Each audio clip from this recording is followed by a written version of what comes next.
네, 오늘은 돈의 인문학 저자이시고 전 세종대 교수이셨던 홍익기 교수님을 초대했습니다. 안녕하세요. 예, 안녕하세요. 네, 추석 연휴 이후에 뵙는 건데요. 지금 미국 부동산 시장이 상당히 심상치 않게 돌아가고 있다. 오늘 그 좀 무거운 주제를 가지고 오셨는데 일단 교수님이 그렇게 생각하시는 이유는 왜 그런가요? 예, 지금 미국 부동산 시장이 겉으로 보기에는 양호합니다. 특히 지난 3월 달에 그 양적 완화를 한 이후에는 지난 4월 달서부터 그래프에서 보시면 아시겠지만 집값이 굉장히 빠른 속도로 상승하고 있어요. 그런데 문제는 여기에 함정이 있습니다. 이게 무슨 얘기냐면 집값이 상승하고 있음에도 지난 2분기 연체율이 8.22%에 도달했습니다. 이게 사실 9년 만에 최고치이고 2008년도 글로벌 금융위기가 우리 잘 알았다시피 그 서브프라임 모기지서부터 문제가 발생했던 건데 사실 그때보다 더 연체율 수치가 높아요. 그런데 이 높은 연체율은 사실 2분기 때 미국 정부가 그 저소득층을 위해서 엄청난 재정 지원을 했거든요. 그럼에도 불구하고 이렇게 연체율이 높다는 건 이게 상당히 큰 위험 신호입니다. 상업 모기지 연체율은 주택보다도 더 높아요. 즉 이렇게 연체율이 높다는 얘기는 우리가 2008년도에 그 악몽이 이제 다시 살아나는데 지금 이 그래프에서도 보시면 알겠지만 2008년도에 도달했던 연체율보다도 지금 더 높게 치솟고 있거든요. 그러니까 이거는 사실은 미국 정부가 특단의 대책을 내놓지 않으면 그대로 2008년도 글로벌 금융위기를 재현하는 건데 다행히 미국 정부는 사태가 이렇게 심각하게 돌아가자 특단의 대책을 내놓습니다. 그 내놓은 게 뭐냐면 이 모기지 상한의 그 최대 12개월 유예 신청을 받았어요. 그래서 지금 이 불거지는 이 문제를 일단은 그러니까 연기를 시켜놨는데 문제는 이 유예 기간이 종료되면 지금의 연체율이 4배 이상 급등할 거다라고 전문가들이 보고 있는 거거든요. 그래서 그러니까 일단 걸마 들어가는 문제를 일단 연기는 시켜놨는데 이제 그 후에 추가 방안이 나오지 않으면 문제가 이제 심각해지는 거죠. 그 다음에 모기지뿐만 아니라 일반 임차인들도 임차료를 못 내는 그 임차인들이 한 20% 이상이 돼요. 보통 한 석 달 정도 임차료를 못 내면은 그 다음부터는 그 퇴거시킬 수 있거든요. 그래서 정부에서 이 문제도 일단은 임대료 유예 신청을 받아가지고 석 달 동안 임대료를 내지 못하더라도 퇴거시키지 말라는 일단 그런 명령을 이제 발동을 했어요. 그런데 이 모기지나 임대료나 이런 유예 조치 기간이 올해 말로 이제 끝납니다. 그럼 올해 말 이후가 문제인데 그래서 지금 문제가 되는 게 미국 그 국회 계류 중인 추가 부양책이 아주 중요한 문제로 떠오르고 있는 거예요. 만약 추가 부양책이 지금과 같이 합의를 못 보고 저게 제때 시연되지 않을 경우에는 이런 모기지 부분하고 임대료 부분에서 이제 탈이 나기 시작하면서 문제가 굉장히 불거질 거죠. 그러면 지금 그 민주당하고 공화당하고 합의하는 어떤 그 부양책에 이러한 사람들을 위한 연체자들을 위한 어떤 대책이 들어가 있나요? 그 부양책이라는 게 대부분 개인들한테 실업자라거나 기본소득이나 이래서 이제 돈이 뿌려지는 게 태반이거든요. 네. 그러니까 그러한 돈이 개인들한테 들어가면 그 사람들이 이제 집세를 내거나 모기지를 낼 수 있는 거죠. 그 돈을 가지고. 그래서 이제 몇 달 정도 이제 이 문제를 이제 연장시키고 봉합시켜 나갈 수 있는데 저게 지불이 안 되면은 뭔가 특단의 대책을 내놓지 않는 한 문제가 불거질 겁니다. 특단의 대책이라는 거는 글쎄요. 그러니까, 우리 부채를 탕감하거나 이런 거밖에 떠오르지 않는데요. 아니면은 뭐 진짜 돈을 주는, 근데 그럴 수는 없는 거잖아요. 아니, 근데 미국 정부가 지금도 이제 이미 1차 특단의 대책은 내놓은 거예요. 2008년도 같으면은 3개월이 넘어가면은 그냥 압류시켜서 경매에 내놨거든요. 네. 이제 그거를 지금 못하게 막은 거예요. 그거는 압류하지 마라. 그 다음에 임대료를 못 내도 퇴거시키지 마라. 그래서 이제 그거를 이제 정부가 이제 보증하는 형태로 가고 있는 건데 저게 마냥 갈 수는 없어요. 그래서 최장 12개월을 줬다는 얘기는 보통 대부분 올 연말이나 아무리 늦어도 내년 6월경에는 저게 끝납니다. 네. 근데 저게 끝나고 난 다음에가 사실은 문제예요. 그래서 그 문제를 미국 정부가 지금 어떻게 풀려고 하냐면 자세한 내용은 봐야겠지만은 또 다른 특단의 대책을 내놓을 것 같아요. 저걸 그대로 놔두면은 2008년처럼 터지는 거니까, 문제가 터지는 거니까. 그래서 저거를 뭔가 다른 대책을 내놔야 되는데, 그래서 지금 연준이나 미 재무부나 사실은 굉장히 급한 상황에 지금 처해 있습니다. 네. 이 내용을 조금 더 보면, 문제는 이 유예 기간이 끝난 다음에 대책이 지금으로서는 미흡화되는 거고, 그 다음에 지금 그 10년물 국채 금리가 오름으로써 생기는 문제가 모기지 금리가 같이 오를 가능성이 커요.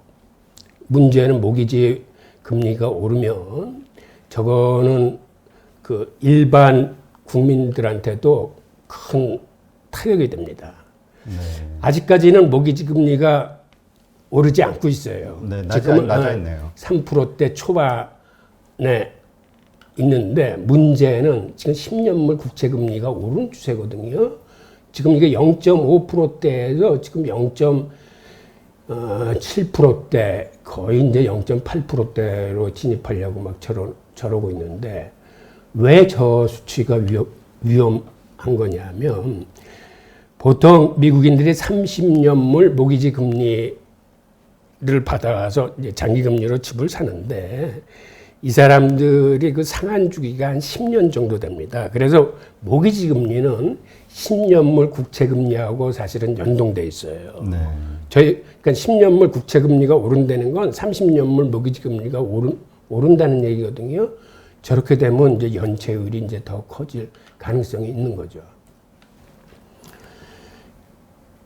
지금 이 갈색 그래프가 10년물 국채 금리가 계속해서 내려오다가 최근에 위로 방향을 튼 걸 나타내고 있고, 그 다음에 이건 또 뭐를 나타내냐. 뭐 이 그래프에서 보듯이 이거는 그 S&P 500 지수하고 서로 반비례의 저거를 보여줍니다. 상관관계를 보여주거든요. 즉 10년물 국채 금리가 오른다는 거는 S&P 지수가 하방으로 열려 있다는 의미예요. 지금 파란색 우측으로 상승하고 있는 게 저게 S&P 500이거든요. 지금 그래프를 보면 알지만은 금리 10년물 국채 금리가 계속 내려왔을 때는 저게 상방으로 가고 있고 10년물 국채 금리가 상방으로 고개를 틀었다는 거는 저거는 반대로 하방으로 열려 있다는 의미가 있어요. 네. 그리고 또 저게 모기지 금리하고도 연동돼 있고, 그러니까 10년물 국채 금리가 갖고 있는 뜻이 여러 개가 있는 거죠. 네.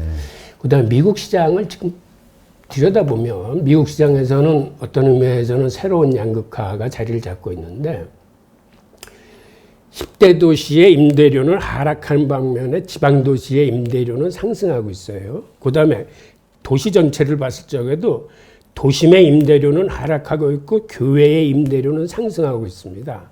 저게 주택가격에도 그대로 영향을 미쳐서 대도시의 주택가격은 하락하고 있고 지방도시의 주택가격은 상승하고 있어요. 네. 큰 도시 내에서도 보면 도심의 주택가격은 하락하고 있고 교외의 주택가격은 상승하고 있습니다.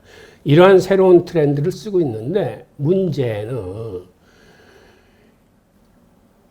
한 3분의 1 정도가 지금 모기지나 임대료를 못 내고 있어요. 아, 지금 도심하고 교회 상관없이요? 예.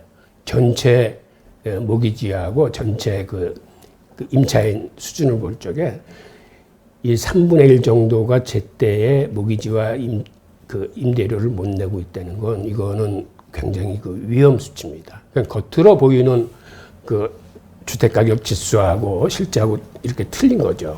근데 그 이유는 미국의 그 부의 편중이, 즉 빈부격차가 이 그래프 보듯이 상위 10%가 전체의 지금 68.7%를 갖고 있고 전체 국민 50%는 전체 부의 1.4%뿐이 못 갖고 있습니다. 그러니까 미국 국민 절반은 사실은 거의 돈이 없어요. 그러니까 부채 의존해서 이제 집을 사고 있는 건데, 그러니까 저렇게 그 기본 골격이 허약하기 때문에 이러한 경기 침체나 코로나 사태에 견뎌낼 수 있는 그러한 그 힘이 굉장히 약한 거죠.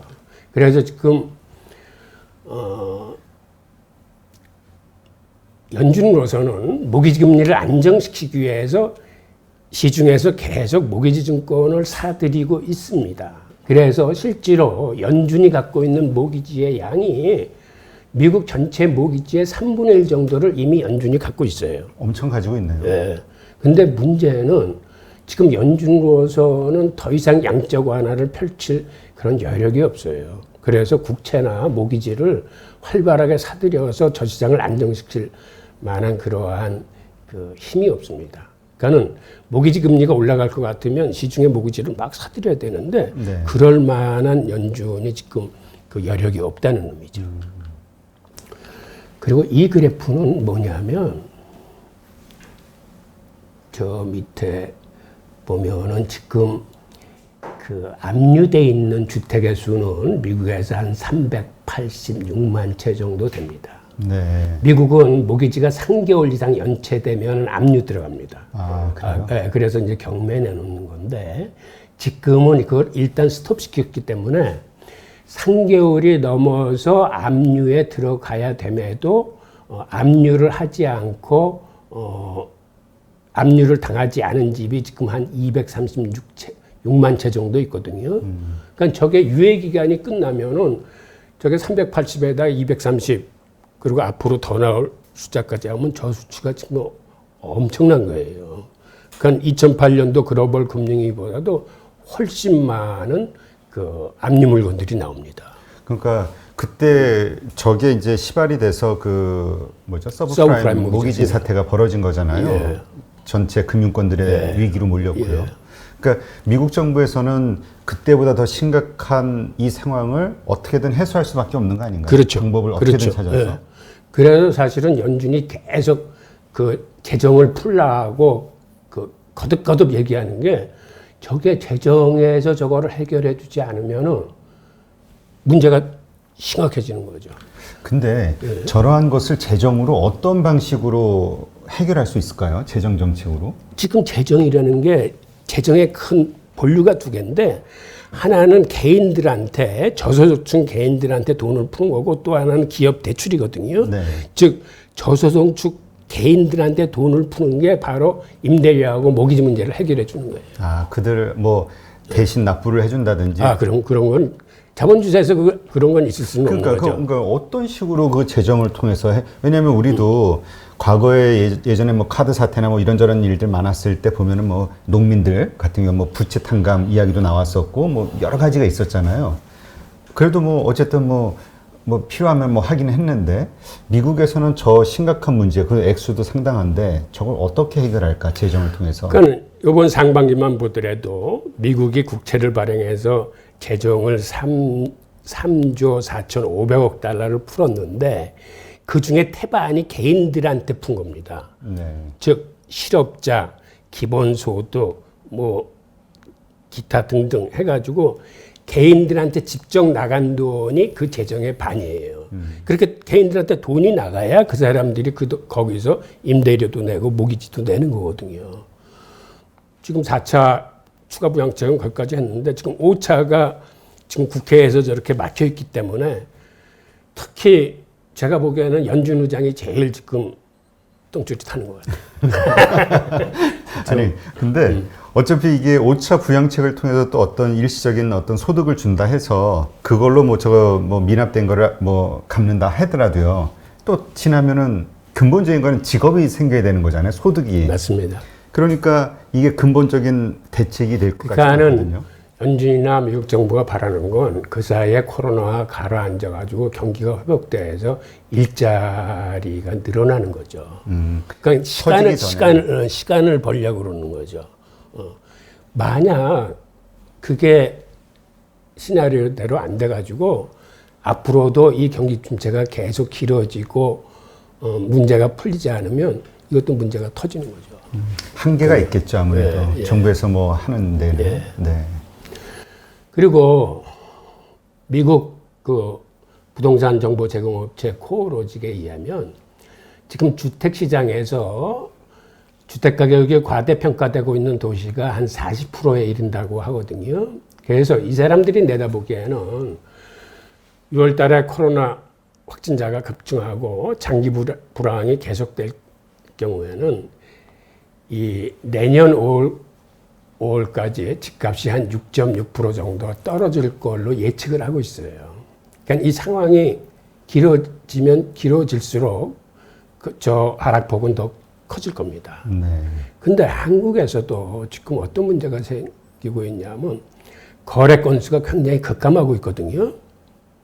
근데 거래 건수가 급감하고 있다는 건 사실은 두 가지 의미인데 이 집값이 오를 걸로 예상이 되면 집을 팔려는 사람들이 그 물건을 다 걷어들입니다.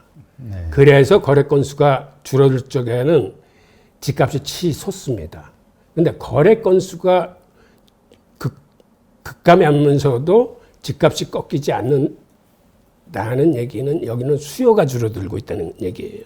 지금 우리 한국 같은 경우는 그 매도세보다는 매수세가 줄어들고 있다는 걸 의미하거든요. 매수세가 줄어들고 있다는 거는 앞으로 집값이 하방으로 열려 있다는 의미죠. 그렇군요.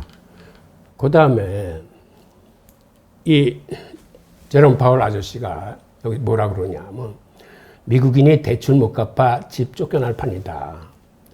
거듭해서 지금 추가 부양책을 주문하고 있거든요. 그러니까 정부의 재정 정책.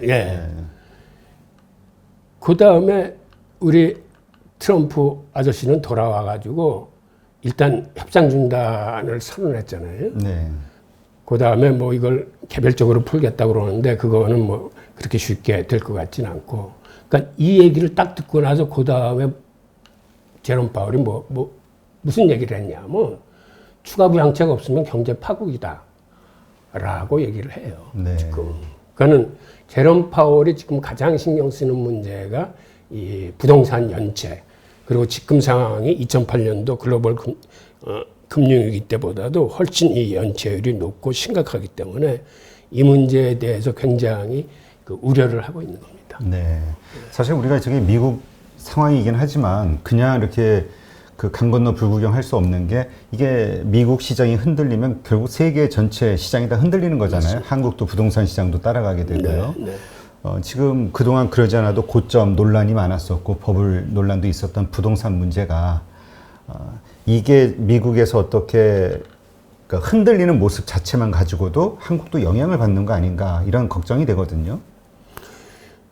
그런 요소가 다분하죠. 왜 그러냐면 주식시장이건 부동산 시장이건 모든 자산시장의 선도 역할을 미국이 하기 때문에 우리가 새벽에 일어나면 미국 시장 모두 보는 이유가 이제 부동산 시장도 거기 예의가 없거든요. 그러면 일단 부동산, 그러니까 주식에 관심이 없는 분들이라 할지라도 미국 부동산 시장, 그 연체율이라든가 관련된 어떤 정부의 정책들 이런 것들이 어떻게 흘러가는지를 주의 깊게 봐야 될 필요가 있겠네요. 맞습니다. 그리고 이게 저 문제를 미국 정부가 어떻게 해결할지 그 다음 스텝도 굉장히 관심을 갖고 봐야 돼요. 지금 이 문제를 제대로 대처하지 못하면은 저기서 또 문제가 터지거든요.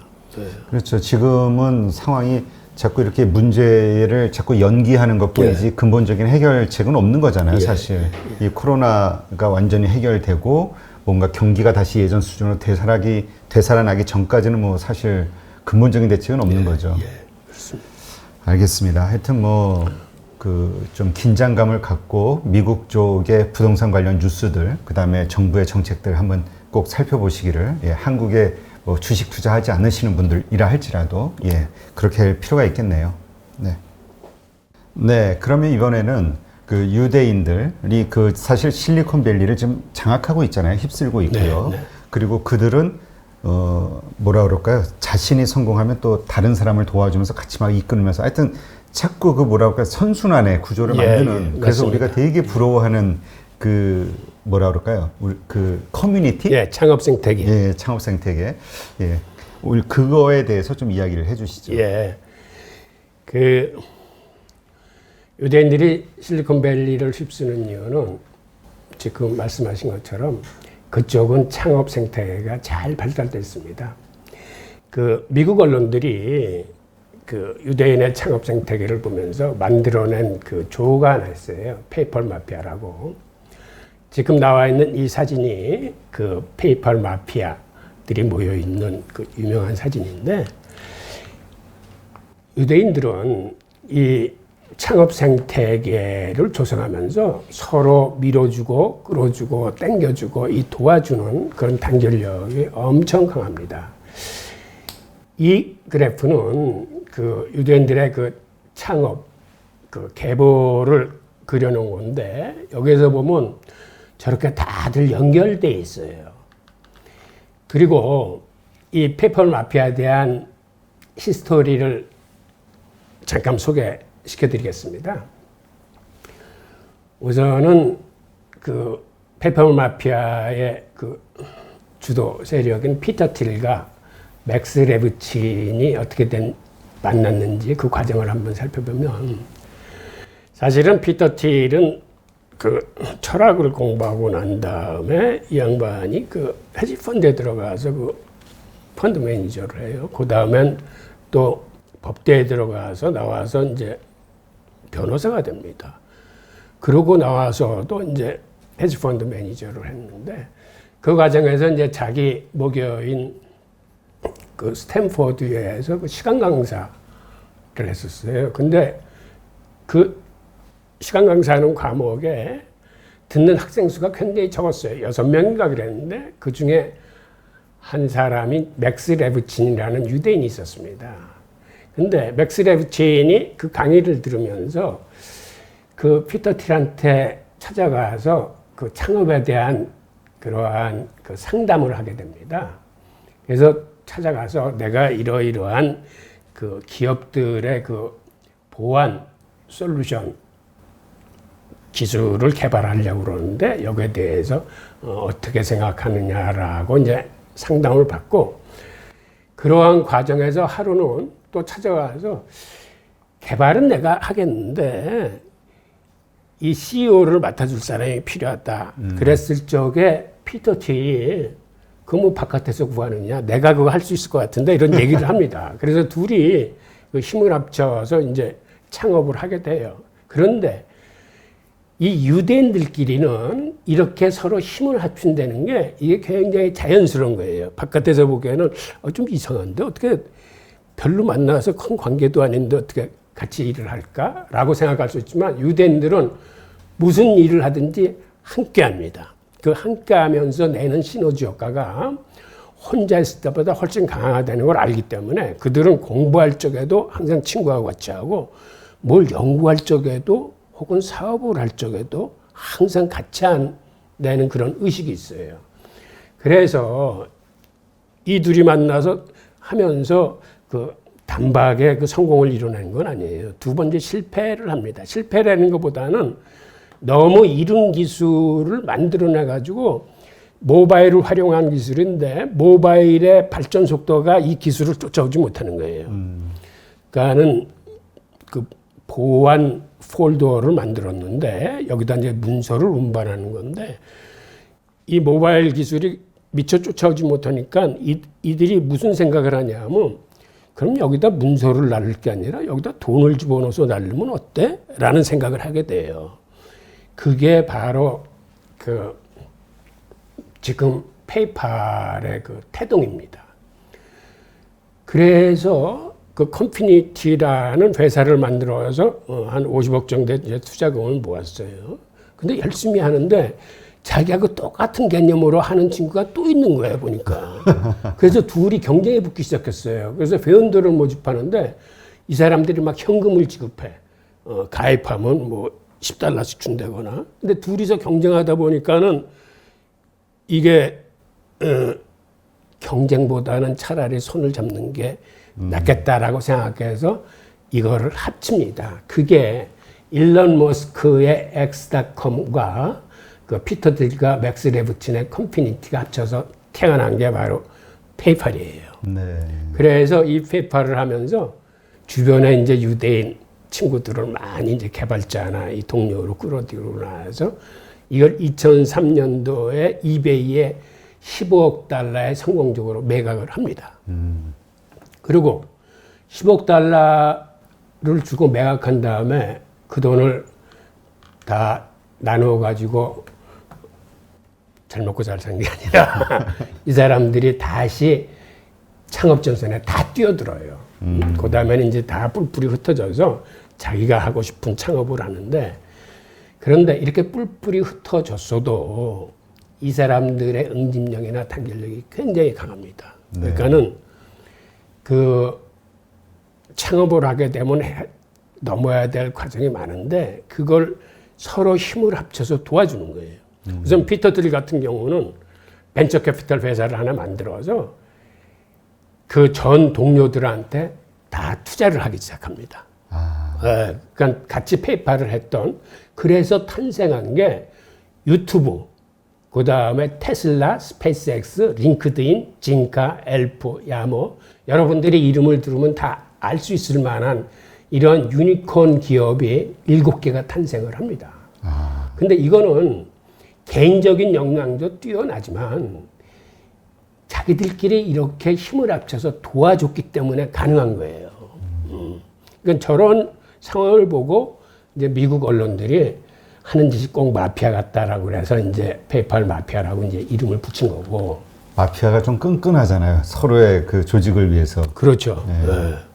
그런 식으로 이제 뭔가 실질적인 도움을 막 서로 줬다는 거네요. 예. 저렇게 이제 물불 가리지 않고 서로 도와주는 이면에는 우리가 그 유대인들의 어떤 그 기본 그 정신을 좀 알아야 될 필요가 있는데요.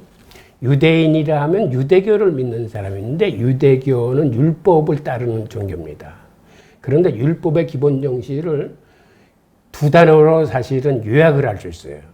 하나는 체닥하고 하나는 미슈파트인데 이거를 굳이 우리말로 번역을 하려면 체닥하는 뭐 정의, 공의, 의 여러 가지로 번역되긴 하지만 정의라는 뜻에 가깝습니다. 미슈파트는 평등이라는 뜻에 가까워요. 즉 체닥하는 뭐냐면 공동체 내에 있는 약자를 돌보는 게 체닥하예요.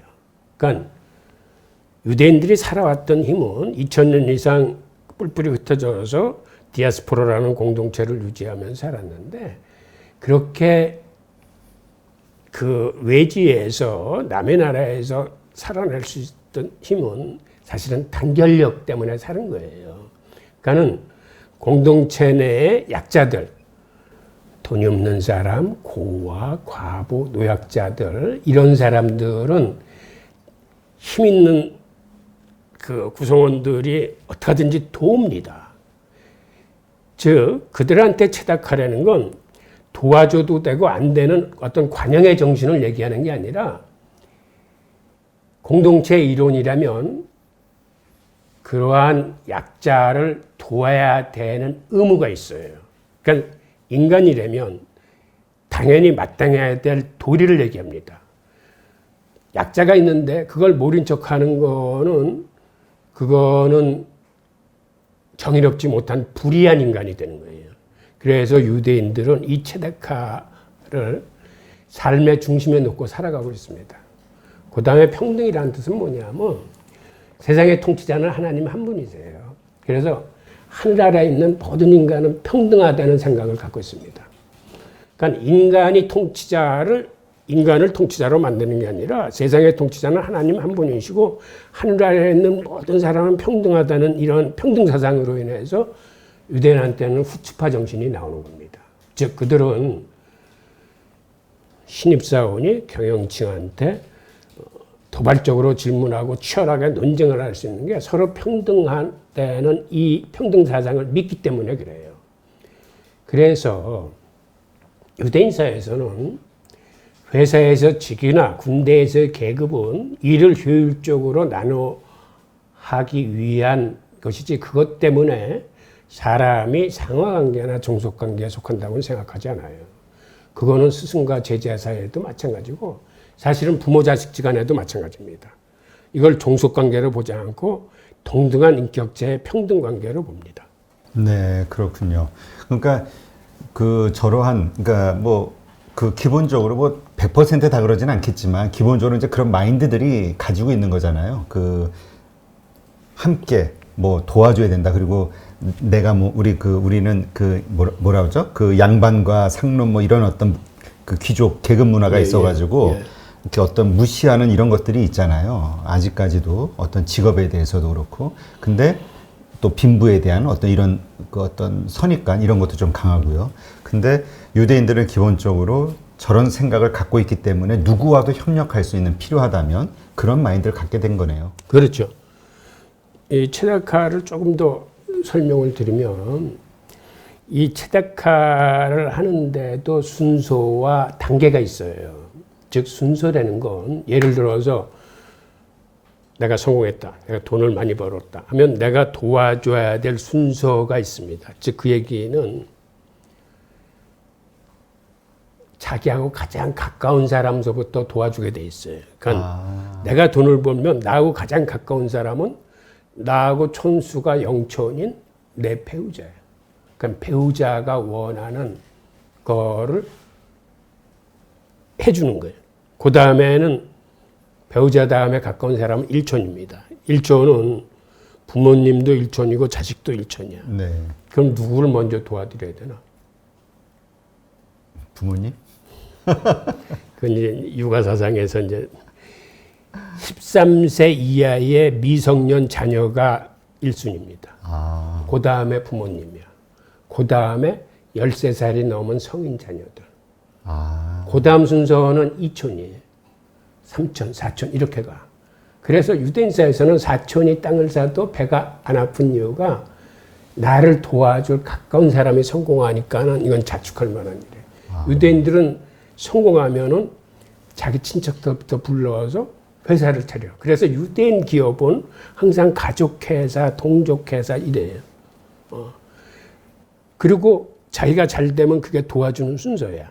그러니까 자기 친척이 다 끝나면 같이 사는 공동체 유대인들, 그 다음에는 그 옆 동네 디아스포라 유대인들 이런 식으로 옮겨가는 거예요. 그리고 나중에는 이제 이방인한테까지 가지만은 순서는 그렇게 돼 있어요. 그 다음에 이 체다카에도 8단계 품격이 있는데 도와주면서도 가장 하치의 도움은 사실은 아깝지만은 체면 때문에 마지못해서 도와주는 게 가장 하치예요. 그 다음에 상대방이 모르게끔 도와주는 건 한 중치 정도 되고 가장 최고 단계 도와줌은 상대방이 스스로 자립할 수 있도록 성공할 수 있도록 도와주는 게 최고 단계의 품격이에요. 그래서 유대인들은 누구를 한번 도와주겠다 생각하면 그 사람이 자립할 수 있도록 도와줘요. 일시적으로 융통할 수 있게 하는 게 아니라 저 친구가 혼자서 자기 발로 세상을 살아갈 수 있게끔 자립할 수 있게끔 곧 그 이면은 성공할 수 있게끔 도와줍니다. 그래서 유대인은 한번 도와주겠다고 마음 먹으면 아주 헌신적으로 물질적인 도움뿐만 아니라 그 친구가 성공하는 데 필요한 정보라거나 인맥이라거나 모든 걸 총동원해서 아주 헌신적으로 도와줍니다. 네. 그래서 이거를 헤세드 정신이라고 불러요. 헤세드 정신은 상대방한테 보상을 바라고 그렇게 도와주는 거 아니에요. 보상은 나중에 하나님이 해줄 거라고 믿고 일단 한번 도와주면은 정말 화끈하게 도와줘요. 그래서 페이팔 마피아 같은 게 탄생하는 거예요. 네. 그러면 그런 부작용은 없나요? 왜 누가 잘 되면 좀 도와주겠지. 일단 의타심, 의존하는 그런 마음이 생기면서 내가 의지가 약해지는. 근데 유대인들은 그런 게 굉장히 적어요. 어떤 면을 보면 알 수 있냐면 체다카를 우리가 이제 자선이라고 표현하기도 하는데 그들은 자선이 생활의 일부입니다. 유대인들은 청지기론이라는 게 있어서 나한테 어떠한 재능이나 물질이 많이 있으면 이거는 하나님이 세상을 위해서 쓰라고 나한테 맡기신 물건이에요. 그래서 이거는 흘러야 돼. 그러니까 돈이 있으면 돈을 사회로 흘려보내서 좋은 곳에 써야 되고 내 재능이 있으면은 그거를 혼자만 자기 삶을 위해서 쓰는 게 아니라 다른 공동체 사람들을 위해서 내가 내 재능을 써야 돼요. 이게 청지기론인데 그래서 다른 사람을 도와주는데 자기가 도움을 받는 입장이 되는 걸 극히 경계합니다. 그러니까는 내가 물질적인 도움을 받는 입장에 처하면은 어떻게 하든지 거기서 벗어나려고 최선의 노력을 다해요. 그러니까 그런 의타심이나 이런 거는 굉장히 이제 적다고 보여져요. 네.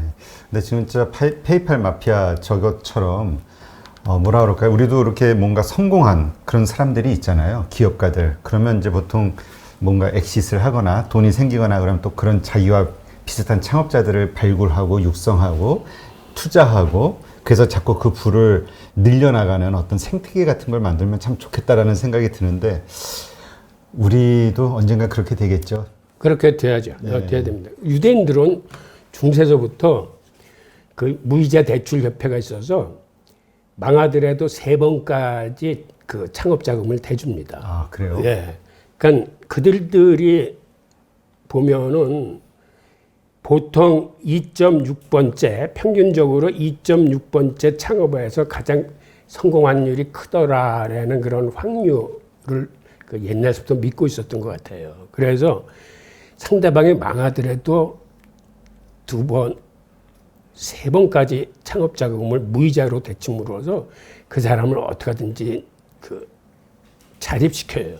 그러면서도 그 돈이 메말르지 않는 이유는 성공한 사람들이 다시 자기가 도움을 받을 것보다 더 많은 돈을 그 무이자 대출협회에 내놓기 때문에 그 무이자 그 창업 자금이 메말르지 않아요.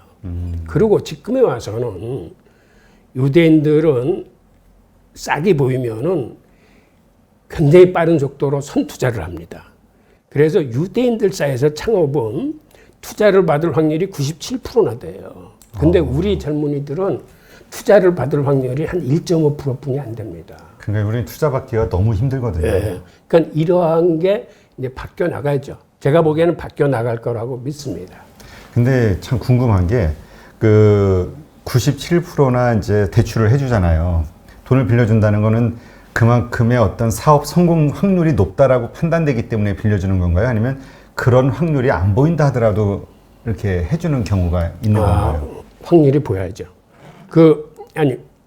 중세와 근대에 있었던 무이자 대출협회는 무이자로 돈을 빌려주는 거지만 요새 와서의 97%는 그건 투자예요. 그건 투자를 할 적에 대출이 아니라. 예, 유대인들은 가장 시드머니가 필요한 게 창업 초기예요.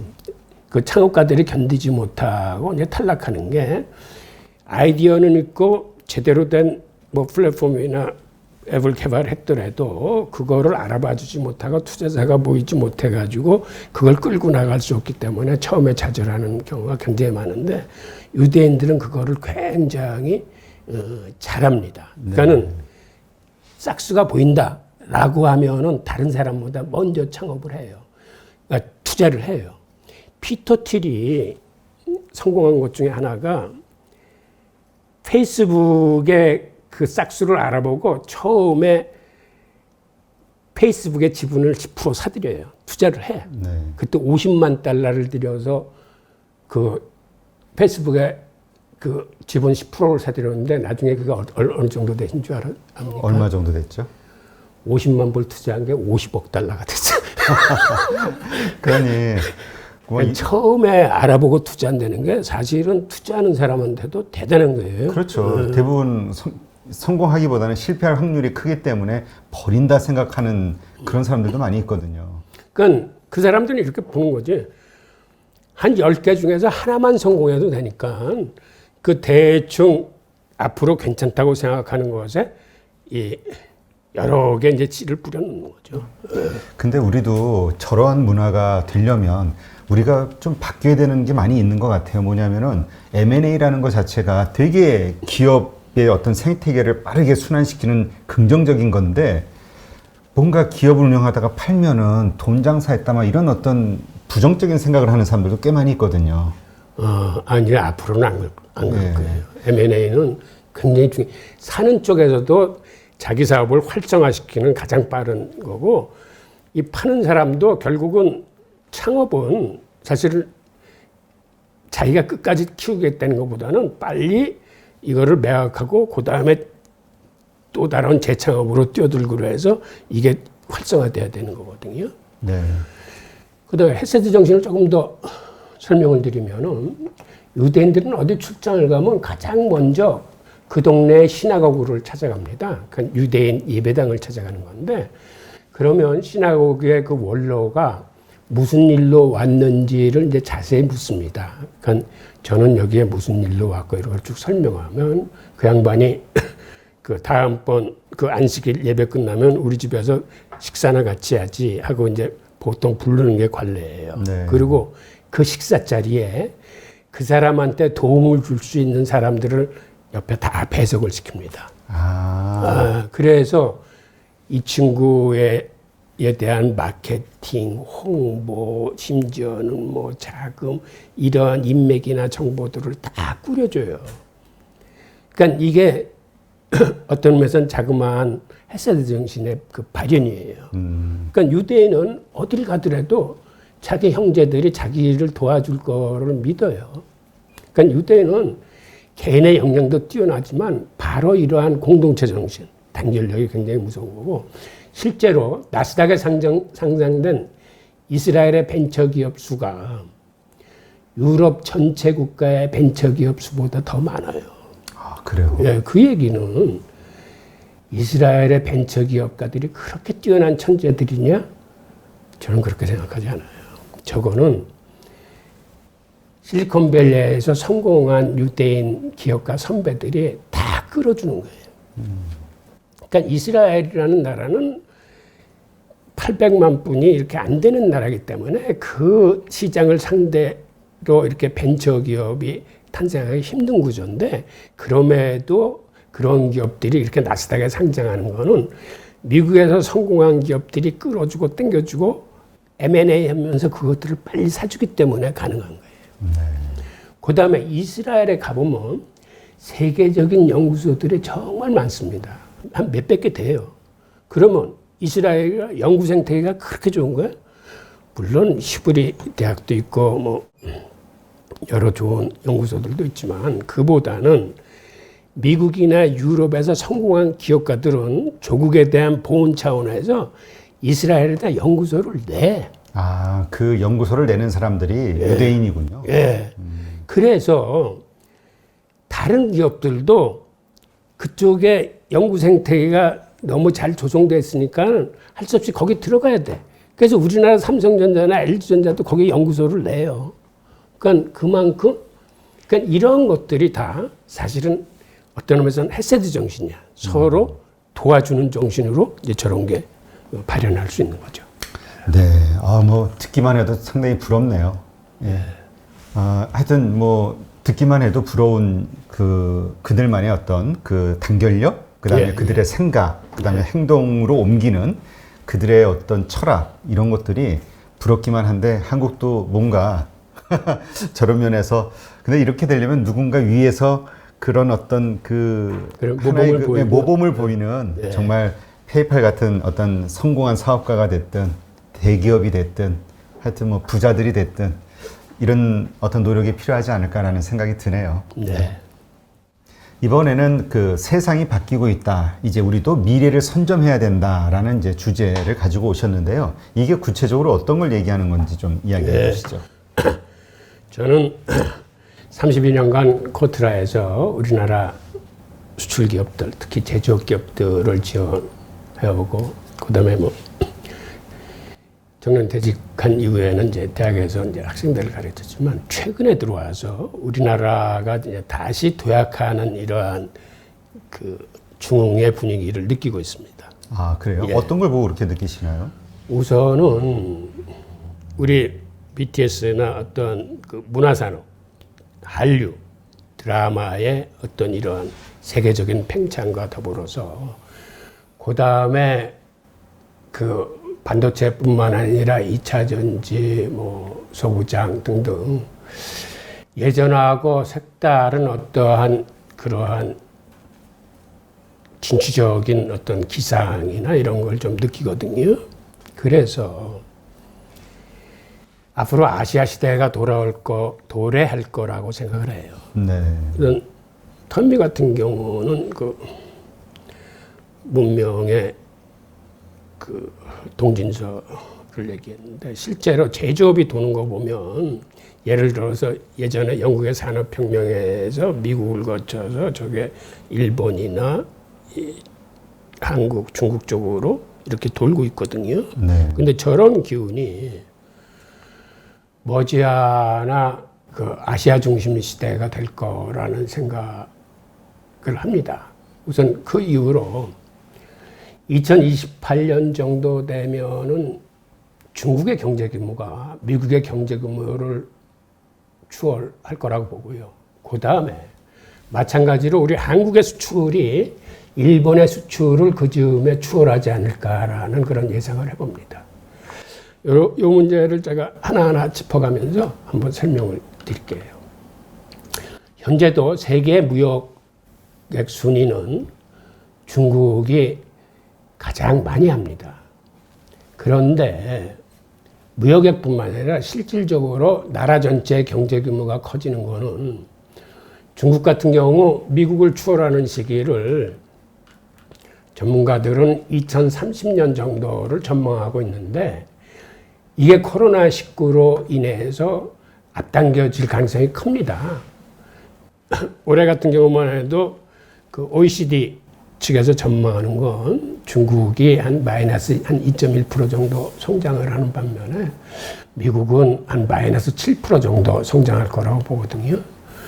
그러니까 그로 인해서 한 2028년경에 중국 경제가 이제 미국의 경제 규모를 추월할 걸로 보이고, 또 하나는 중국이 지금 시행하고 있는 그 중앙은행의 디지털 화폐가 이게 사실은 급속도로 그 팽창할 가능성이 있어요. 그래서 이러한 그 디지털 화폐가 팽창한다는 얘기는 달러가 그 위상이 이제는 예전 같지 않고 줄어들 가능성이 있는 거죠. 그 다음에 한국 같은 경우도 지난해 그 아베 총리가 일본의 수출 규제를 단행한 거는 사실은 우리한테는 굉장히 그 고마운 기회라고 저는 생각을 해요. 왜 그러냐면 일본은 사실은 우리 경제를 그 가마우치 경제라고 해서 굉장히 그 비하하는 듯한 단어를 썼는데, 그거는 우리가 옛날 봉제 산업 때서부터 그 전자산업 조립 시대를 거쳐서 오면서 우리나라는 특별한 지하자원이 없는 나라이기 때문에 결국은 일본의 부품을 들여다가 완성품을 만들면서 그 부가가치로 수출을 늘려갔거든요. 그러다 보니까 점차 일본에 대한 무역 수지 적자가 굉장히 컸습니다. 그리고 지금과 같이 발전에 있어도 사실은 대기업들이 그 일본의 부품 소재 쓰는 거를 굉장히 선호했어요. 어떤 면에서는. 그러니까 우리나라 중소기업이 어떤 걸 새로 개발해도 그거를 쓴다는 거는 그 리스크가 있기 때문에 기존에 싸고 좋은 그 일본 거를 계속 쓰지라는 이런 기운이 강했었는데, 일본이 다행히 수출 규제를 함으로써 우리 기업들이나 정부가 이제는 확 정신이 들어와서 자세를 바꾸기 시작했습니다. 아, 결국 부품 소재를 일본에만 의존해서는 안 되겠구나. 이거를 어떻게 하든지 국산화시키고 수입선을 다변화해서 그 일본에 종속된 체제에서 벗어나야 되겠다라고 생각했기 때문에 이거는 우리한테는 큰 반전의 기회였습니다. 역사적으로 이런 사례가 또 있었거든요. 스페인 제국이 영국의 후진국이었고 해적지를 많이 할 적에 그 해적지를 하지 못하도록 스페인 제국의 대형 수출을 규제를 했어요. 그 이유는 스페인이 만드는 청동대포를 그 영국이 사가지 못하게 함으로써 영국의 해적지를 근절시키려고 했던 건데, 그러다 보니까 영국으로서는 대포가 없으면 해적지를 못하기 때문에 그들이 철대포를 생산해냅니다. 그래서 철대포가 사거리가 청동대포보다 길어요. 청동대포는 60m 날아가는데 철대포는 100m를 날아가는 거예요. 그 통에 영국이 스페인의 무적 함대를 격파를 하면서 해상권을 장악하면서 나라의 운명이 바뀝니다. 저는 일본의 수출 규제가 이런 식으로 우리나라의 운명을 바뀔 수 있는 중대한 어떤 전환점이었다고 생각하고, 제가 32년 동안 코트라에 근무하면서 우리가 하나하나 정말 대단한 일본을 쫓아왔어요. 직물서부터 시작해서 뭐 봉제산업, 경공업 제품, 뭐 조선산업, 심지어는 소니가 세계를 장악하고 있던 전기 전자에 이르기까지 결국은 우리가 쫓아왔거든요. 네. 반도체도 쫓아왔고. 이제 사실 딱 2개 남았어요. 자동차하고 소재 부품 장비가 남았는데 저는 이것도 우리가 쫓아갈 거라고 믿습니다. 우선 자동차 같은 경우는 이제 전기차하고 수소차 시대가 도래하면서 이 틈에 아마 우리 자동차 기업들이 일본 자동차 기업들을 충분히 능가할 수 있을 거라고 보고, 소재 부품 장비도 일본의 수출 규제로 인해서 이제는 우리도 정부와 산학협이 다 단결해서 이제 소부장 2.0 전략이라는 걸 추진해 나가기 시작하고, 이제 기업부터도 예전처럼 그 일본 소재 부품에 올인하는 이런 전략은 이미 쓰지 않기로 하고 있거든요. 그래서 이러한 것들이 극복되는 한 2028년경 되면 우리 한국의 수출이 일본의 수출을 추월하지 않을까라는 생각을 하고, 지금 우리가 서두에 말씀드린 것처럼 문화산업 수출 대국으로 굉장히 커가고 있습니다. 네. 옛날에는 일본이나 홍콩이 우리보다 훨씬 강했는데 이제는 우리가 훨씬 강해졌어요. 이거는 세계가 인정하고 있는 거고, 실제로 한국과 일본의 그 1인당 GDP도 그 몇 년 지나지 않아서 우리가 일본을 추월할 가능성이 있어요. 그 다음에 현재 상태도 일본과 우리 사이에 그 수출 물량의 차가 그렇게 크지 않습니다. 일본이 지금 한 7,384억 달러 정도 수출한다면 우리가 한 6천억 달러 정도 수출을 하고 있는데, 저거는 앞으로 한 8년 정도 지나면 지금의 추세라면은 그 역전할 거로 보이고, 그 다음에 OECD가 이번에 그 세계 경제 전망을 내놓은 걸 보면 세계 평균이 한 마이너스 6% 정도 성장하고 OECD 국가들은 마이너스 한 7.5% 정도 역성장을 할 거라고 전망하는 가운데 그나마 우리 한국이 가장 역성장률이 적습니다. 그 얘기는 한국의 성장률이 다른 나라에 비해서 가장 견고하다는 걸 의미하고 있고, 미국이나 유럽들은 이번에 굉장히 크게 뒤로 후퇴할 것 같아요. 이런 거 미뤄보더라도 우리 한국이 굉장히 선방하고 있다는 거를 알 수 있습니다. 네. 근데 저 이유 중에 하나가 그 뭐죠? 그 선진국들은 그러니까 국가 내부에 그 제조업체들이 이렇게 많지가 않기 때문에 뭐 이렇다라는 뭐 이야기도 있더라고요.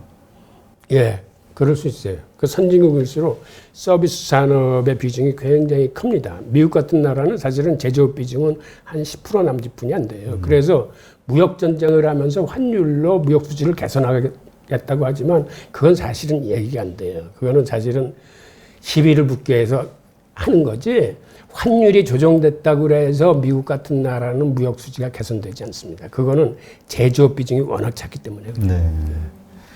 네, 그러한 상황에서 이제 그 연준에서도 얘기했던 이제 정부의 힘, 재정 정책의 힘이 커지는 그런 이제 세계가 오고 있다. 이렇게 이야기를 하시는 거잖아요. 예. 네.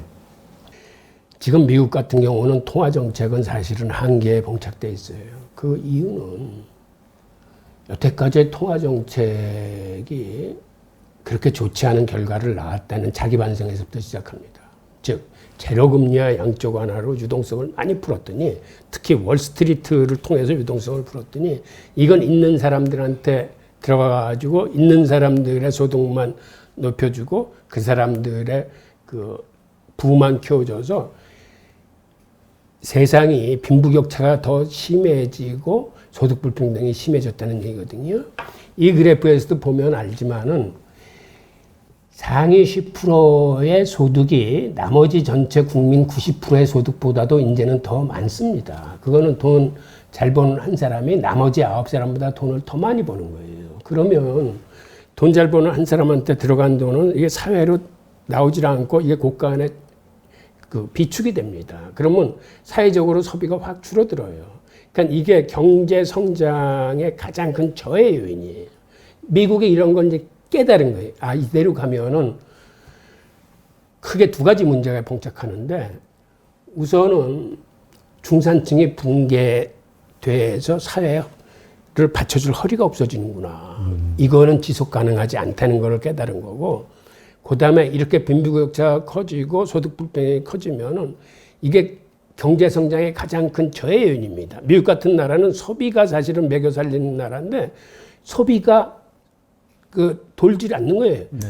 돈이 상위 1%한테 부의 40%가 몰리고 상위 10%한테 전체 소득의 50%가 몰리니까 이게 사회로 잘 나오지 않는 거예요. 그래서 그들이 이제는 통화 정책으로 경기를 부흥시키는 거는 한계가 왔구나 해서 이제 그 해답을 이제 재정 정책에서 찾기 시작하는 겁니다. 네. 그래서 재정 정책이 이번에 그 기본소득과 현대통화이론을 전격적으로 도입을 했어요. 사실은 이거 나올 때만 해도 굉장히 말이 많았는데 자본주의 종주국인 미국에서 이 제도를 도입했다는 얘기는 이제는 재정을 가지고 기존 양적 완화처럼 월스트리트를 통해서 있는 사람들을 향해서 돈을 흘림으로써 자산 가격만 상승시킬 게 아니라 그렇게 해서는 경제가 성장하지 않으니까 실제로 소비를 할 수 있는 개인들과 그 다음에 경제 성장의 중추인 기업들한테 대출을 활성화시킴으로써 즉 타겟을 명확하게 정해서 그 정밀하게 통화 공급을 시작한 겁니다. 그러니까 통화 주도권이 연준에서부터 이제는 정부로 넘어온 거예요. 네. 그래서 사실은 한국도 지금 재정에 대해서 굉장히 얘기들이 많은데 저거는 한국이라고 예가 아닙니다. 이제 통화 정책으로 쓸 수 있는 거는 상당히 한계에 봉착했어요. 그러니까는 재정으로서 경제를 그 부흥시키기 위한 저렇게 정밀 타격식 통화 공급이 이제 필요하다고 보여지는 거죠. 네. 사실 미국이 그 가지고 있는 그 모든 문제는 사실 모든 게 코로나 때문에 사람들이 직업을 잃고 고정적인 수입이 없어지면서 생기는 문제들이잖아요. 근데 이건 뭐 또 한국도 비슷한 문제고요. 그래서 미국이 어떤 그런 재정 정책을 통해서 그 말씀하신 대로 메인스트리트에다가 돈을 푸는 것처럼 한국도 그렇게 갈 수밖에 없는 거 아니냐라는 의견들이 있죠. 예, 맞습니다. 그렇게 가야 돼요. 지금은 지금 상황은. 그다음에 이번에 그 우리 K준칙이라고 나온 재정 정책을 보면 저건 사실은 제가 유럽 근무할 적에 30년 전에 나왔던 얘기인데 1990년대 유럽이 그 통합을 하면서 경제 수렴 정책이라는 걸 실시합니다. 그 얘기는 그 당시 각국이 자기 통화를 쓰고 있었는데 그걸 유로화로 통합하기 위해서 사전 단계로 이렇게 가기 위해서는 한 나라의 인플레이션이 그 3%를 넘어서는 안 되고 재정 적자도 GDP의 3%를 넘어서는 안 되고 재정 적자의 합계가 누계가 GDP의 60%를 넘어서는 안 된다라고 쓰던 통합을 하기 위한 그 경제 수렴 정책이었는데 그걸 요번에 우리 정부가 들고 나왔는데 그거는 사실은 어떤 의미에서 재정 정책을 더 이상 방만하게 운영되지 않도록 일종의 사전에 그 자물쇠를 채우겠다는 의지인데 지금 시대에 와서 저게 타당한 건지에 대해서는 저는 좀 회의적입니다. 그리고 당시 조지 소로스가 그 영국의 파운드화를 공격했던 걸 저는 유럽 근무하면서 직접 봤는데 그때 영국이 저런 그 유로 통합을 함에 있어서 파운드화를 어떻게 하든지 강세 포지션을 갖기 위해서 너무 인위적으로 그 강세를 가지고 갔습니다. 그거는 사실은 옳지 않은 행동이에요. 이거를 시장에 맡겨서 시장의 환율을 이렇게 조종하게 했어야 되는데 인위적으로 정부가 개입을 해서 강세를 갖고 간다는 건 저거는 누가 봐도 그러니까 구매력 평가설에 의해서 보거나 다른 나라들하고의 어떤 그 상대적인 관점에서 보더라도 너무 일방적으로 그 하는 행동이 뻔히 보이니까는 저거는 헤지펀드 입장에서는 공격할 수뿐이 없어요. 네. 저는 저거를 굉장히 긍정적으로 봅니다. 저거는 헤지펀드의 어떤 투기적 행위로서 굉장히 공격받고 그랬었는데 뭔가 시장에 반한 그런 인위적인 것들은 그거는 시장적인 측면에서 보면 옳지 않다고 보는 거죠. 그다음에 통화 정책이라는 게 그간 미국의 통화 정책은 사실은 과오도 있었어요. 어떤 과오를 얘기했냐면 2008년도 글로벌 금융위기가 일어났을 적에 부실을 모아가지고 배드뱅크를 만들어서 부실을 해소했으면은 저렇게 큰 돈을 풀지 않아도 됩니다. 그런데 사실 저거를 월가가 못하게끔 한거를 한 거예요. 그래서 부실을 모아서 그 배드뱅크를 만들어서 그거를 구조조정하겠다는 걸 물리치고 그냥 지금처럼 돈을 풀어라 라고 유동성 장세를 유도를 한 거죠. 그러니까 저거를 그렇게 그 당시 해결을 했으면 저렇게 양적 완화를 할 필요가 사실은 없었어요. 그러니까 저때 발을 잘못 들여놨기 때문에 일이 잘 안 풀리면 그 다음부터는 돈으로 다 때우는 거예요.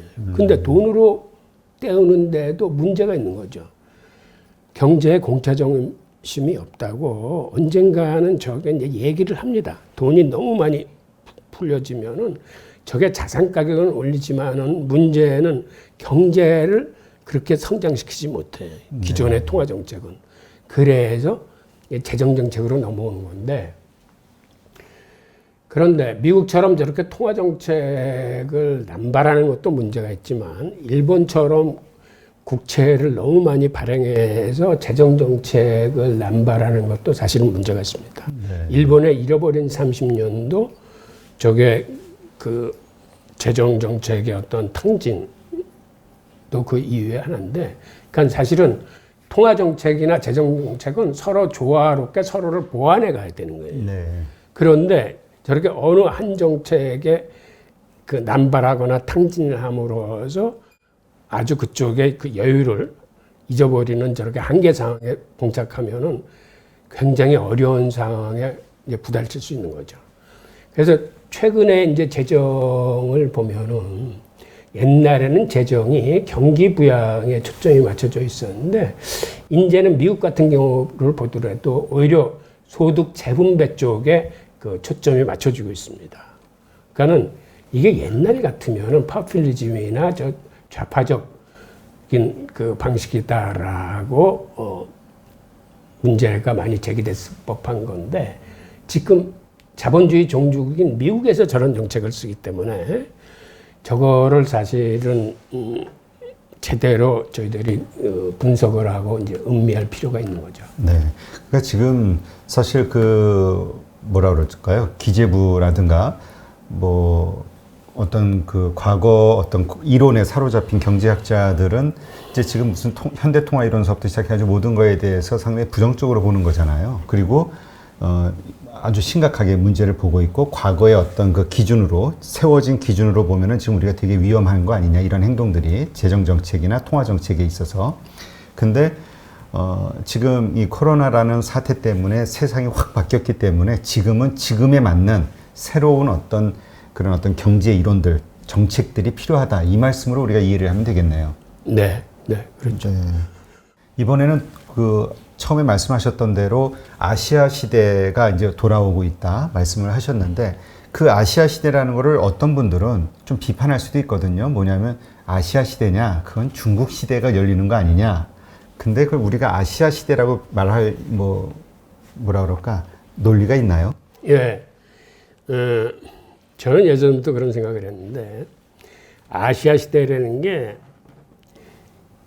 1980년대 일본이 사실은 대단했습니다. 그때 세계 10대 기업 중에 8개가 일본 기업이었고 50개 기업 중에 32개인가가 일본 기업이었어요. 그때는 정말 미국이나 유럽이 바짝 긴장을 했어요. 그리고 이제는 그 물결이 이제 중국 쪽으로 가고 있는데 저는 이게 그냥 중국 쪽으로 가게 하면 안 된다고 생각하는 사람이에요. 그 중심에 우리가 있어야 된다라고 생각하는 사람이거든요. 그리고 우리가 사실은 그 역할을 해낼 겁니다.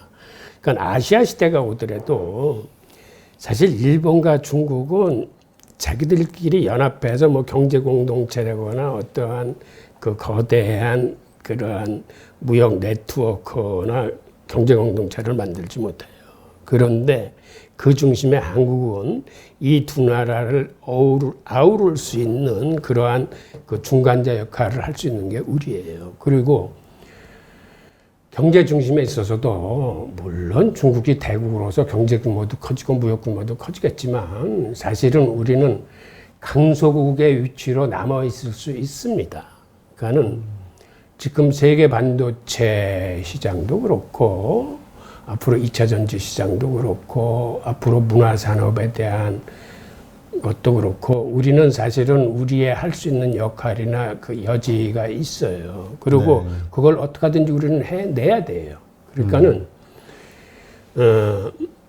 중국의 경제 규모가 미국보다 커지고 우리의 수출 규모가 일본을 추월하는 그 시점이 되면은 우리의 역할이 이 강소국으로서 아시아의 그 어떤 중심 역할을 할 수 있게끔 지금서부터 계획하고 이제 다져 나가야 되는 거거든요. 그리고 저는 우리 민족들의 기상이나 기백을 믿습니다.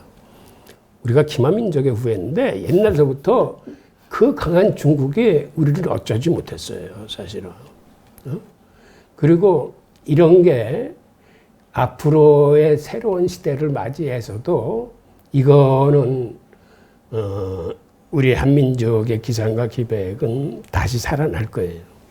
그러니까 여태까지 뭐 헬조선이나 여러 가지 그 경제적인 그 침체라거나 이런 어려운 상황을 겪고는 있지만 우리는 이거를 능히 해결할 수 있고 해결할 수 있는 그 민족이라고 믿습니다. 이거는 제가 32년 동안 수출 전선화에서 있어본 사람으로서의 어떤 감이라고 그럴 거예요. 어떤 촉이라고 말씀드리겠습니다. 그러니까 이제 교수님은 사실 그 코트라에서 해외에서 32년간 근무하면서 우리가 정말 아주 열악했던 산업들이 하나하나 경쟁자들을 치고 올라가면서 결국 세계 선두권이 되는 그 과정을 보셨기 때문에 이제 그러한 말씀을 하시는 거죠. 그러니까 어떤 경제적인 이론이라든가 이런 거보다는. 네, 그거를 잠깐 말씀드리면은 옛날에는 정말 우리는 팔 물건이 없었어요. 아시지만 우리는 지하자원이나 이 여건이 안 되는 나라예요. 그래서 옛날에는 심지어는 우리 오줌 모아서 팔았어요. 그거 그 제약 제품으로. 그 다음에 옛날에는 말도 안 되는 거, 즉 여자들 머리카락 잘라서 가발 만들어서 팔았고, 그러다가 더 이상 팔 게 없으니까 땅속을 파헤쳐서 이제 중석하고 바다 파헤쳐서 이제 김이나 이제 수산물하고, 그 다음에는 이제 시골의 아낙네들이 뽕나무에서 길어서 생사 만들어서 그 생사 팔고, 그러다가 발견한 게 이대로는 안 되니까 우리 다른 나라의 원자재를 가져와서 그거를 보세 지역에서 물건을 만들어서 팔자라고 생각해서 처음에는 그 실을 들여다가 직물 만들어서 팔았어요. 네. 그 다음에 그게 발전해서 이제 봉제 옷이 된 거예요. 그리고 거기서 하나 뛰어넘은 게 그 다음에 라디오와 TV 부품들을 들여다가 그걸 조립하기 시작했습니다. 그러니까 이런 조립 산업을 거쳐서 그 다음에 하기 시작한 게 직물 개발하고 경공업 제품 개발하고 그 다음에 조선 산업, 그 다음에 해외 건설 산업, 그 다음에는 전기 전자에서 소니를 추월하더니 그 다음에 반도체 산업에서 일본을 추월하면서 사실은 저는 이 과정을 32년 동안 근무하면서 쭉 봤거든요. 네. 그 당시에도 말도 안 된다고 그랬어요. 우리가 소니를 제칠 거라고 예상했던 사람은 없었어요. 그 다음에 일본이 세계 최강의 반도체 국가였었는데 일본을 제치고 우리가 반도체 강국이 되리라고 그때 사실은 생각 못 했거든요. 80년대만 하더라도. 네. 우리는 하나하나 다 쫓아왔어요. 정말 이제 딱 두 개 남았어요. 이제 자동차하고 부품 소재만 남은 거예요. 네. 저희는 충분히 쫓아갈 수 있을 거라고 생각합니다. 네. 그 일본의 어떤 그 반도체 소재 수출 금지 때문에 우리가 또 역량이 확 집중이 되면서 맞아요. 그게 이제 좋은 기회가 됐다. 소재 부분에서. 네. 그렇게 말씀하시는 거군요. 그러면 우리가 이제 어쨌든 그 미국과 중국의 어떤 중간 균형자적 입장을 취할 수 있다. 그걸 통해서 우리의 어떤 강소국으로서의 어떤 입지를 만들 수 있다라고 말씀을 하셨는데, 근데 이제까지는 우리가 그 금리라든가 뭐 이런 여러 가지 그 재정과 관련된 그 표준 모델은 미국을 기초로 하고 있잖아요. 맞습니다. 그럼 앞으로는 그것이 어떻게 바뀔 것인가? 그 중간자적 입장에서 그래도 누군가를 그래도 계속은 뭔가 벤치마킹을 해야 되잖아요. 예.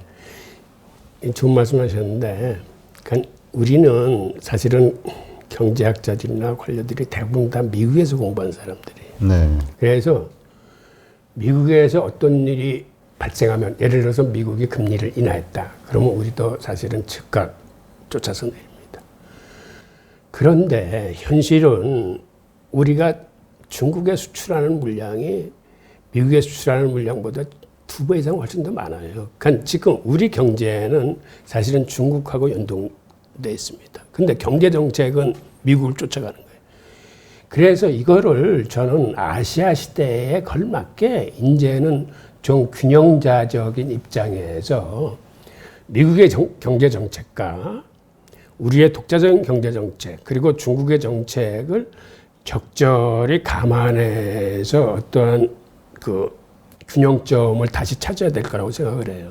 우선 금리만 보더라도 미국이 지금 제로하고 0.2% 사이에 우리는 0.7%인데 사실상 중국의 기준금리는 지금 한 3.5% 정도 됩니다. 네. 그리고 중국은 금리로만 통화정책을 하지 않고 이쪽은 지준율이나 이런 걸 가지고 여태까지 그 통화정책을 해왔거든요. 그런데 우리는 이런 경제정책은 굉장히 미국 일면도예요.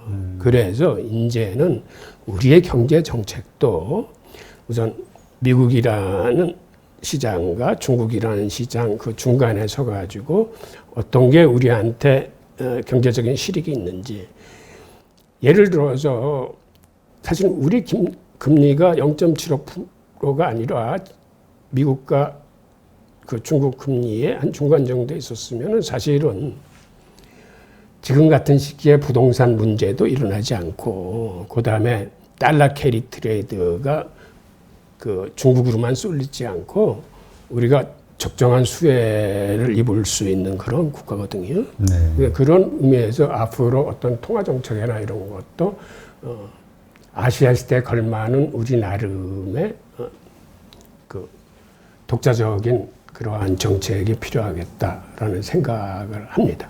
네.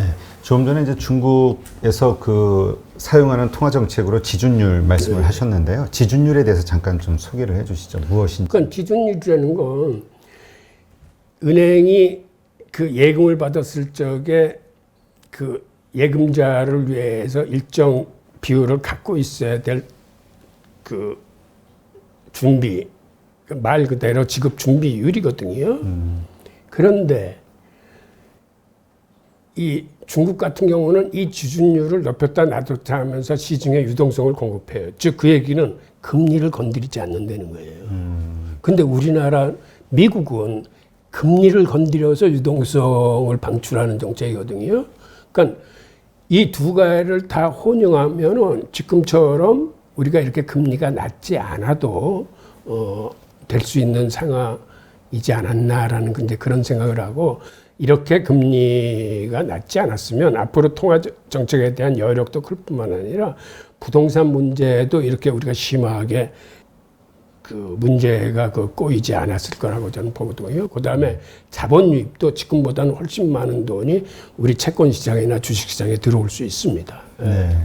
사실 그 금리를 낮출 때에는 어떤 그 경제 상황이 안 좋을 때 그걸 좋게 만들기 위해서, 회복을 하기 위해서 이제 하잖아요. 근데 또 그런 이야기 하시는 분도 있더라고요. 금리를 인하한다고 해서 과연 경제에 경제 회복이 되느냐, 거기에 얼마나 큰 영향을 미치느냐는 좀 회의적이다, 이런 얘기 하시는 분도 있더라고요. 아니, 통화정책 면에서는 금리를 낮추면 유동성이 풀어지면서 사실은 투자가 살아나야 되는 건데, 문제는 뉴노멀 시대에서 이제 그게 안 되는 거죠. 예. 저금리 상태에서 저투자, 저성장, 저물가로 이어지니까, 그러니까 옛날의 경제 이론이 지금은 들어맞지 않는 거예요. 그렇죠. 예. 그러니까 지금은 이제 지금 시대에 맞게 뭔가 이게 모든 게 좀 바뀌어야 되는 이제 그런 말씀인 걸로 이해를 하고요.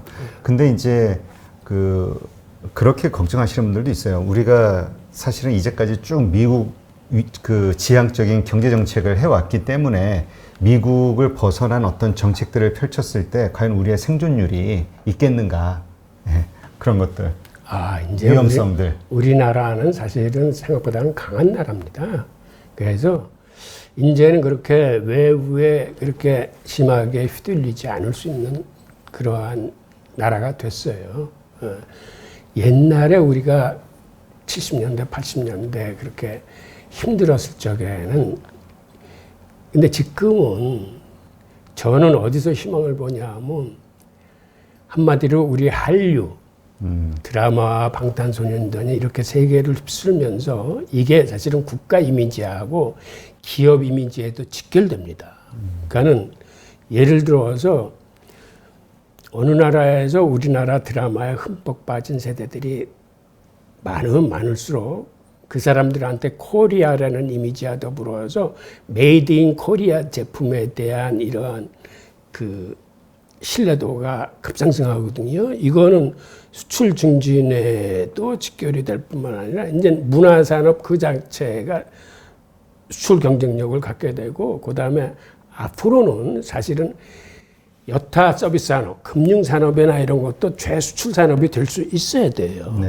그러니까는 우리가 제조업으로 계속 돈을 벌어왔는데, 이제는 문화 산업이나 금융 산업이나 어떤 교육 산업 이런 것들이 힘있게 뒷받침을 해줬을 적에 우리가 진정한 선진국으로 등극할 수 있는 거거든요. 네. 앞으로는 그쪽으로 커나갈 거라고 저는 믿습니다. 네. 네. 그 다음에 이제 또 세상이 바뀌고 있는 하나의 그 흐름, 큰 흐름 가운데 하나를 이제 부동산 시대에서 주식 시대로 바뀔 것이다 라고 말씀을 하셨는데요. 예. 우리나라는 특별하게 이 집에 대한 어떤 애착을 지나서 집착이 큰 민족들이에요. 그러다 보니까는 우리나라 자산의 거의 70% 정도는 집 사는 데 들어가 있거나 이 전세 자금 쪽에 들어가 있어요. 그런데 미국 같은 나라를 보면 이 포트폴리오가 균형 있게 이루어져 있습니다. 그 사람들은 예를 들어서 주식, 채권, 부동산 이런 데 골고루 그 자산 배분이 돼 있거든요. 네. 결국은 우리도 이제 그쪽으로 가야 됩니다. 그리고 앞으로 이제 인구 절벽이 다가오면 이제 사실은 부동산 시대는 이제 종말을 구할 수뿐이 없어요. 그리고 이러한 주식이라는 건 이 자본시장 개념에서 보면은 결국 기업들의 자본을 공급해 줌으로써 기업들을 키우는 시장이거든요. 그러면서 자기 자신한테도 그 금전적인 그 이득이 돌아올 수 있는 시장이기 때문에 이제는 부동산 시대는 사실은 기성세대의 시대였었고, 앞으로 커가는 그 청소년 시대에는 자연스럽게 저게 주식 시대로 넘어와야 되고, 그 주식에 대한 그러한 그 개념이나 이러한 그 조기 경제 교육이나 이런 것들이 바뀌어져야 될 거라고 생각을 해요. 네.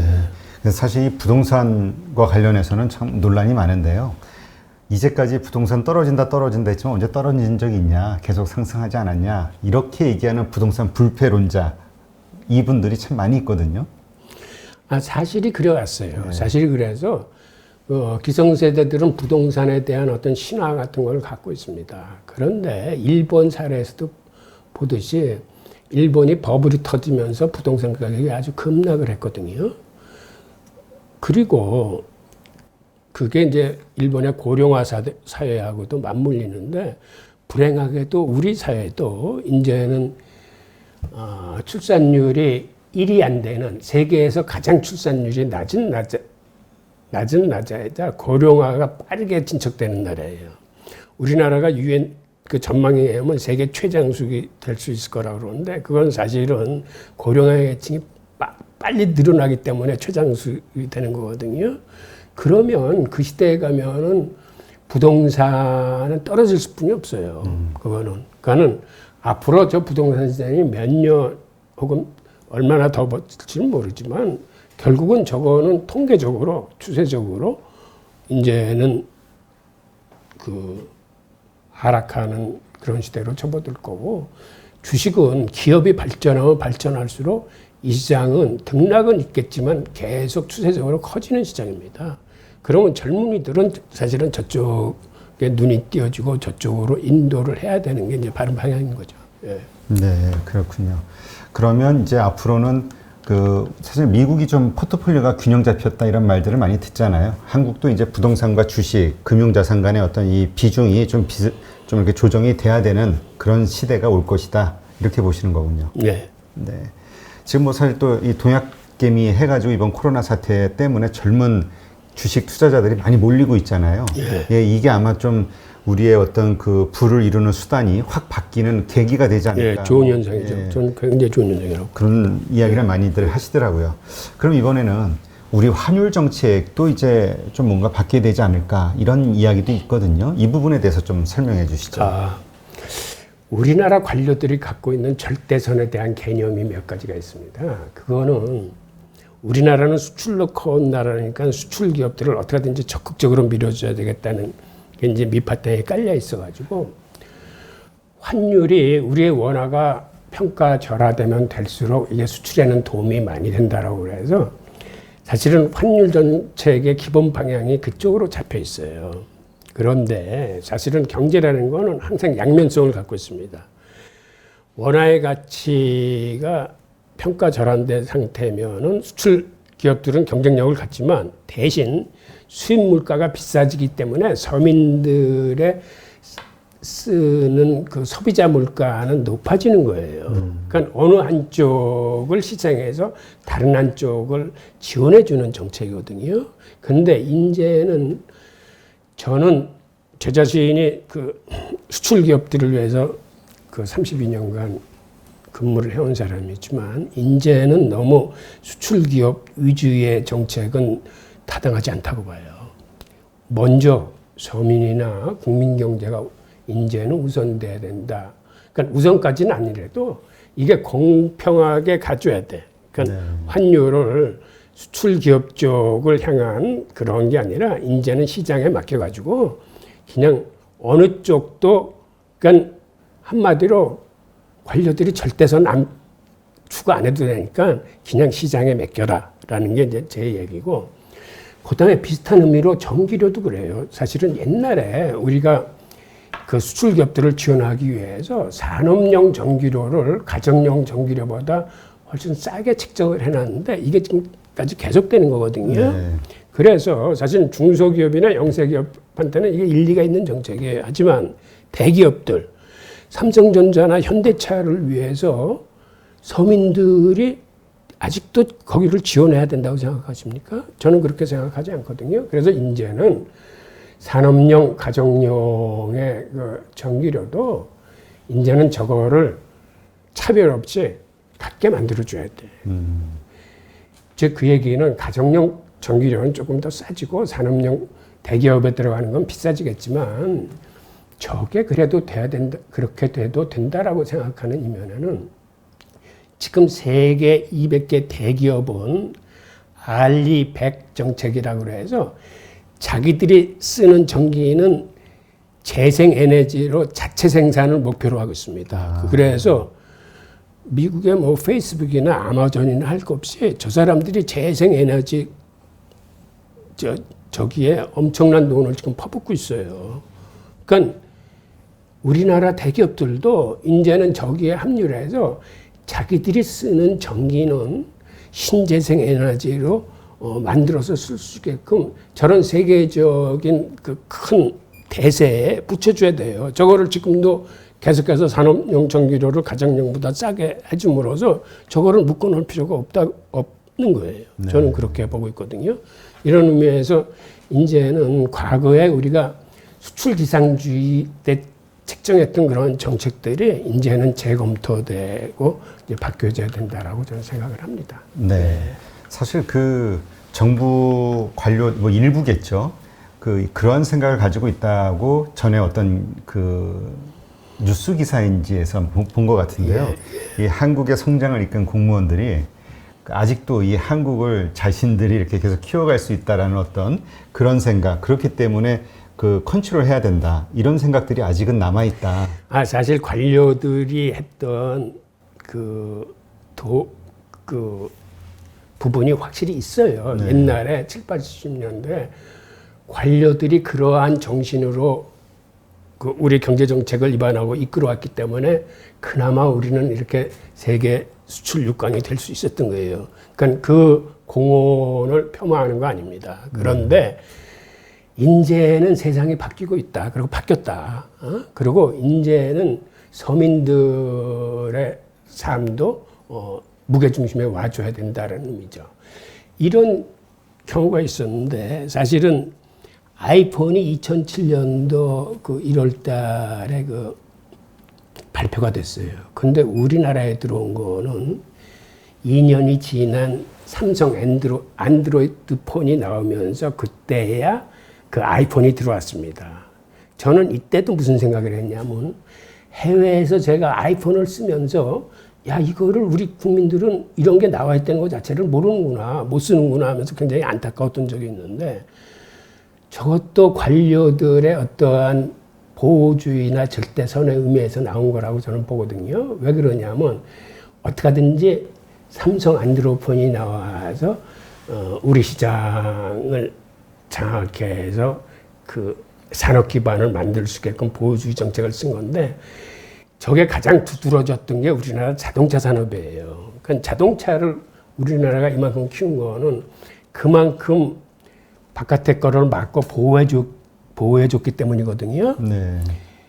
그런데 그 휴대폰, 스마트폰도 저러한 그 2년간의 역사를 갖고 있는데 제가 안타까운 거는 그때 2년 전에 아이폰이 우리나라에 들어올 수 있게끔 풀어줬으면 비록 하드웨어 쪽에서는 좀 힘들지라도 그거를 본 일반 그 창업가들이 어떠한 그 앱이라거나 그 스마트폰으로 할 수 있는 여러 가지 그런 소프트웨어 방면의 창업들이나 이런 곳에서 지금보다는 훨씬 빠르고 많은 업적을 이루어냈을 텐데 그거를 막아버림으로써 그런 걸 원천봉쇄했다는 거는 이거는 득보다는 실이 크지 않았냐 이런 생각을 하게 됩니다. 네. 그러니까 하여튼 세상에 우리가 그 공무원들의 역할이 많아질수록 사실은 규제가 많다는 얘기잖아요. 지금 화두는 규제를 혁파하는 게 지금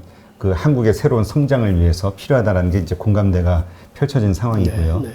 하여튼 그 뭔가 좀 4차 산업혁명이라는 이 시대적 그 화두에 맞게 모든 시스템이 좀 바뀌어졌으면 좋겠다는 생각이 드네요. 네. 예, 새로운 산업들을 받아들이는 그 어떤 우리 개방도도 좀 넓혀야 될 것 같고.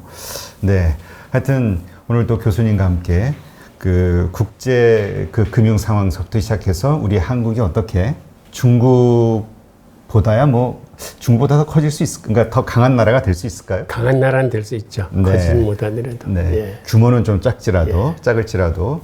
네, 하여튼 그런 나라가 되기 위해서 필요한 몇 가지 부분들에 대해서 살펴봤습니다. 또 다음 시간에 또 이어서 이야기 나누도록 하시죠. 예, 감사합니다. 네, 고맙습니다.